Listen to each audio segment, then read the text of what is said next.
everybody, welcome back to Lil Troyer Farm.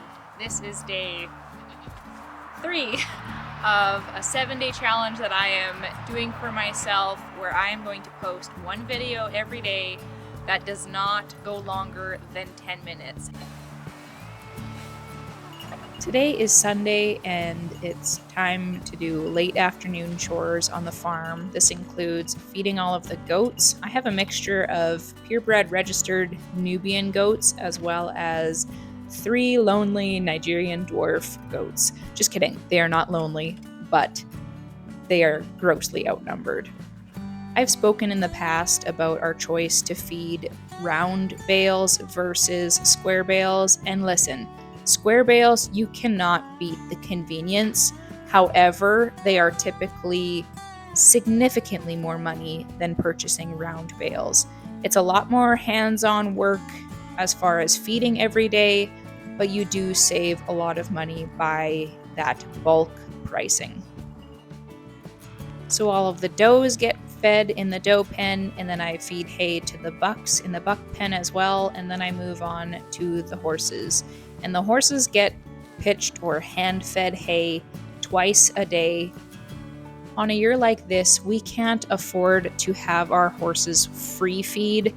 And by that, I mean we can't afford to have a whole bale in a feeder or even a hay net, because they will just stand there and they will eat and eat and eat and eat, and they won't stop.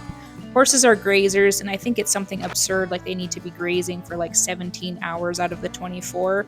It's absolutely nuts. But I can't afford to leave a hay bale in there 24/7 because, like I said, they will eat to the point where they are fat and overweight, as well as we do not have enough hay for them just to burn through it like mad. Feeding twice a day is very, very common in most places that have horses. I do see people free feed their horses, but it really depends on each individual herd, each individual setup, each individual situation. For us, because we are in an area that has suffered from drought for like a second or third year in a row, hay was extremely hard to find this year. We did not have our hay in our yard until like the middle of October, which we should have had it in our yard in August. But we were held in limbo from different farmers who said, yep, they had hay for us, to actually, I only have these bales for you, to nope, I totally sold that trailer because it was completely moldy. And it was just very, very hard to get our hands on some good quality horse hay. And so we have to be very, very careful about how much we feed them. Otherwise, we will run out of hay midwinter, and then what? In no way do I think that our horses are lacking. They all look like they're in good shape.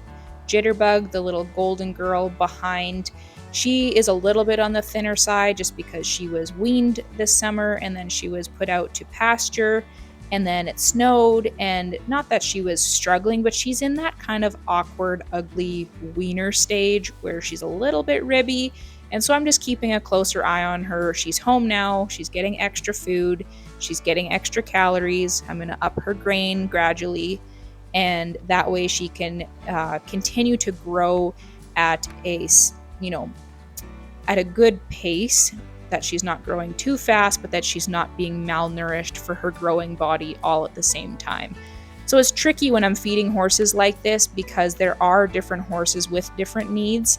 There's the pony, that's Charlie, and he gets fat even if he looks at a bucket of grain. I'm not even kidding. This pony needs hardly anything to keep a good amount of fat on his body. It's absolutely crazy. And so it's kind of tricky when they're all in one herd like this. We've kind of talked about splitting them into 2 different groups, but the biggest challenge we face right now is our automatic waterer is in this main pen. So that's kind of why I've been feeding everybody a little bit extra, just because we've got Raven and Grace who are a little bit, I wouldn't call them hard keepers, however, they do need a little bit extra calories. As you can see here, I am doing some work with Charlie. So Charlie came to us as a companion for our orphan foal Ladybug, and he did a wonderful job at providing just being a companion for her. He was perfect for that. However, he comes with a lot of baggage. He comes with a lot of trauma. As you see here, he's not very keen on wanting attention. He's not very keen on letting me approach him. And my goal is always to leave each horse or pony better than the way that we found them.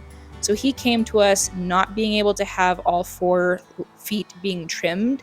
And we can say, yes, we were able to do that this summer.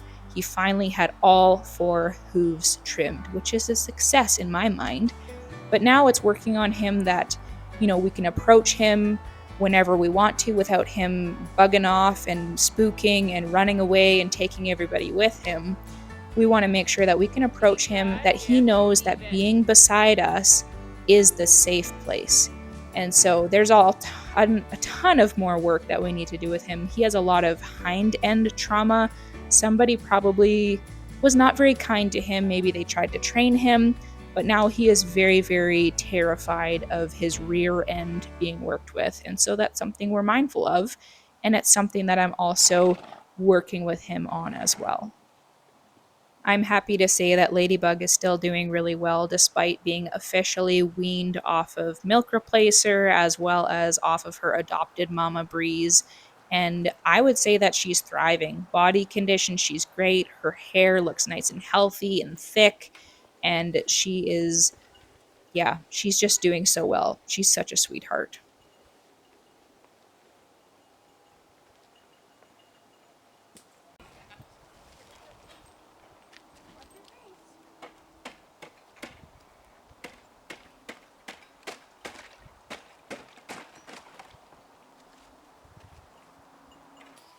Are you ready for this?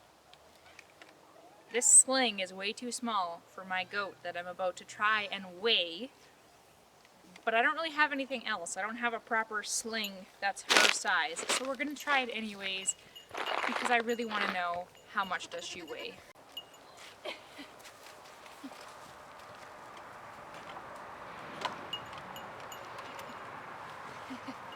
So Miss Peaches here was born end of May, and I want to see just how heavy she is.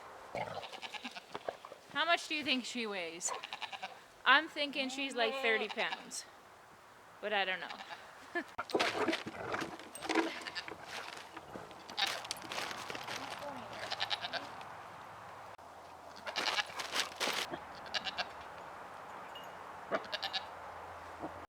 Ready? You gotta keep your butt in there, okay?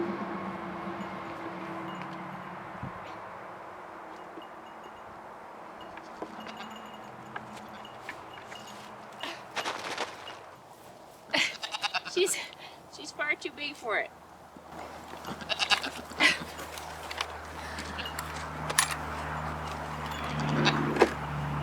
Lame. Peaches is very upset about that experience, but I just took her into the shop because we have a floor scale in there, and she weighs 31 pounds. So minimum breeding weight is like 40 pounds. Most people try to go for 45 pounds. So she's got a ways to go, which means that she probably will not be bred this year unless I feel like having summer babies. So we'll see.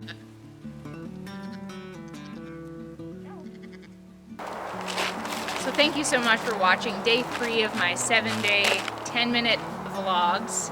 If you have questions, make sure you leave them in the comments below, and I will see you guys down the road.